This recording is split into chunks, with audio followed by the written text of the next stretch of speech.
Mick, welcome to the Pro Wrestling Spotlight. And it's been it's been an interesting. I haven't said that on radio in a very long time. Wow, yeah. This is some type of anniversary you have going on, John? Well, yeah. I mean, it was 30 years ago to the week that you did a live remote with us, WEBD Radio, 1050 a.m. with our partner and producer, Mr. Vince Russo, at the time. And it was in Brooklyn, New York. And we felt that 1992 was a pivotal year for you. But you go way back with the Pro Wrestling Spotlight. I mean, we really watched you evolve from your first appearance, which was September of 1989, through your first entree into the NWA, you leaving them, you meeting your wife, Colette, Herb Abrams, heading to Japan for the first time, your feud with Eddie Gilbert, rejoining WCW, and through an amazing year, which really, with this episode, kind of culminates with 1992, which was a really breakthrough year for you as well. So lots of history there, and we're going to share some really special things with you today. So welcome once again. Thanks, John. I appreciate it. So why don't we get started? I met you for the first time, Mick, September 17th, 1989. I was introduced to you by a guy named Al Schaefer, whose ring name was Broadway Sonny Blaze. Yep. And I didn't know too much about you. I had just gotten back into the wrestling business. I had heard your name, and he said, this guy is great. He's going to be a superstar. And I was like, please bring him on. He's a Long Island guy. And I remember vividly you showing up on September 17th, 1989, to a little studio, a little radio station in Babylon, New York, WNYG. And we have a clip of that. So we're going to play for you right now, first time you've heard it, a clip from the opening of the Pro Wrestling Spotlight, September 17th, 1989. Here we go. Hello there, wrestling fans. Welcome to another edition of the Professional Wrestling Spotlight, heard each and every week right here on 1440 WNYG in Babylon, New York. Very exciting show lined up for you today. We have a special guest here in the studio, someone who I'm a little leery about even talking to at this point. Has been here for about a half an hour, and I'm trying to get things under control in here. His name is Cactus Jack Manson. Hey, listen, John. Jack, what's up? Now, listen, everybody that listens to your show knows that you were a washout in my profession. A washout as far as what? A washout talent-wise. I didn't last very long in the business, but that's what I'm saying, all right? Best. You were a failure at best. Frankie Williams. Being kind. Yeah, I'd put you in the same class as Frankie Williams. Thank you, I appreciate that. But listen, John, just because you're a washout at what I do doesn't mean that I don't think I can do what you do. I come a long way to be on this show here. You haven't covered my expenses yet, and I expect to run things the way I want them to be run. I can push buttons for a living if I need to. Well, Donald Trump doesn't run this radio station either, so I know what your expenses are like. I've heard from different promoters around the country the type of expenses you have. We're just trying to have a good 2-hour show here, and I'm a little nervous even being in the studio with you. No, that's my point. That's my point. If you leave it to me, let me push the buttons. It will be a good 2-hour show. Okay, and I know you have an allegiance here with Broadway Sonny Blaze. You guys worked out together a while ago, a few years back, I believe, when Broadway was just starting. Hey, Sonny. And, we're going to be taking calls. I guess you do want to hear from some of the fans out there. Yeah, I'd like to see what the people have to say. Okay, 661-1440 is the number to call here at the Pro Wrestling Spotlight to speak to Jack Manson, and Cactus Jack Manson, excuse me. Don't give me that look. I will definitely try to keep things under control here for the next couple of hours.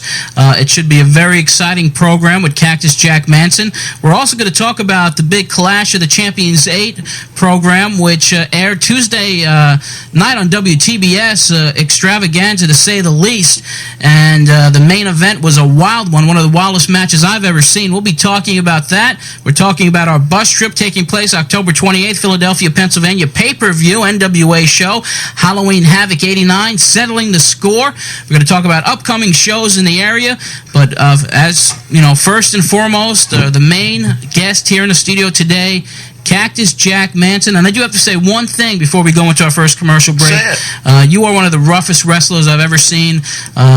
one of the best wrestlers I've seen in quite some time. As far as what? As far as comparing you to some of the other Rough House wrestlers that I've seen, guys even like Bruiser Brody, and Well, that's a fair. I'm getting nervous looking at this guy over here. Don't get nervous, John. This is your show. You can kick me out if you like. No, I do know where you live. Yeah, I know you do. Okay. John, yes. Cactus Jack has been compared with the former NWA World's Heavyweight Champion Terry Funk. Yeah, I understand that. He's He's across the country probably recognized about as now. maniacal as Terry Funk is.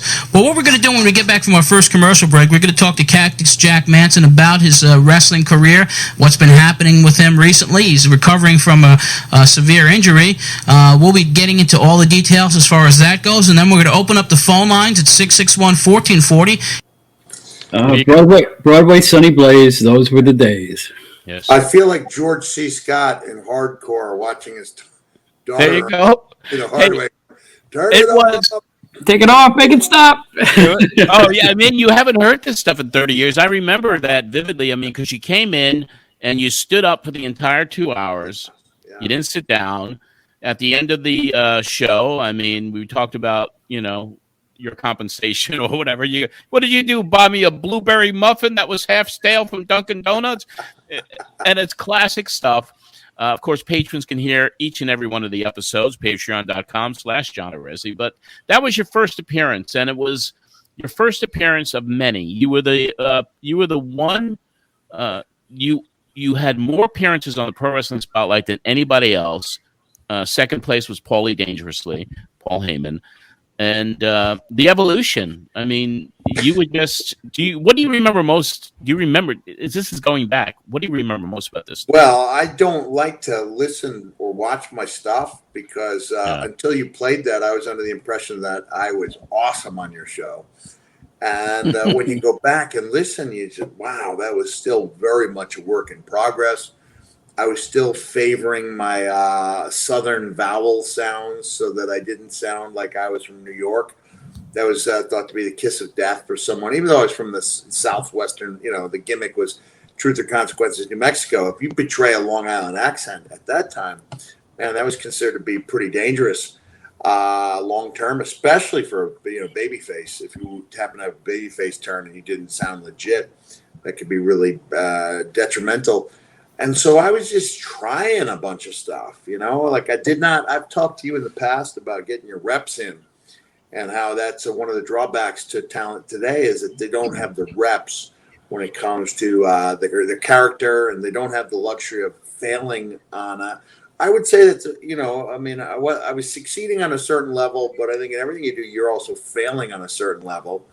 And I was making my mistakes and learning on your show where it wasn't necessarily in the mainstream every week. And I think I was really well served by that I was able to have an avenue where I could come along, get better as I went along. So even, between 89 and 91, when I returned to WCW for the second run, there was a world of difference between those two characters. Oh, absolutely. The evolution of each appearance that you made on the show, and there were well over 50 of them over the course of a 4 or 5 year run. Your evolution was astounding. It was amazing to see and to hear as you started developing the personality for Cactus Jack and dropping the Manson, obviously, and then co-hosting with me and doing some amazing work throughout your career and your evolution, not just with your promo skills, but your evolution in the wrestling business. We kind of watched it evolve over this time period. And you see at that point, we very much protected the characters. Yes. You didn't come on a show out of character. So I'm sure there were times when that made for great listening and other times when you just wanted to, almost like the frustration I would feel when Robin Williams was in a great movie like Awakenings, really dramatic role, and then he'd come on the talk shows and do his wacky stuff, And you're like, no, we want to know you. Like, we understand. We don't need to be entertained 24/7. We want to get some insight into this character. Mm-hmm. So I guess it's like that in the sense that these days, if you saw someone show up in character on the Tonight Show or something like that, you would think it was I don't know. There's still room for the characters to work 24/7, but no question we protected the characters at that time in 1989.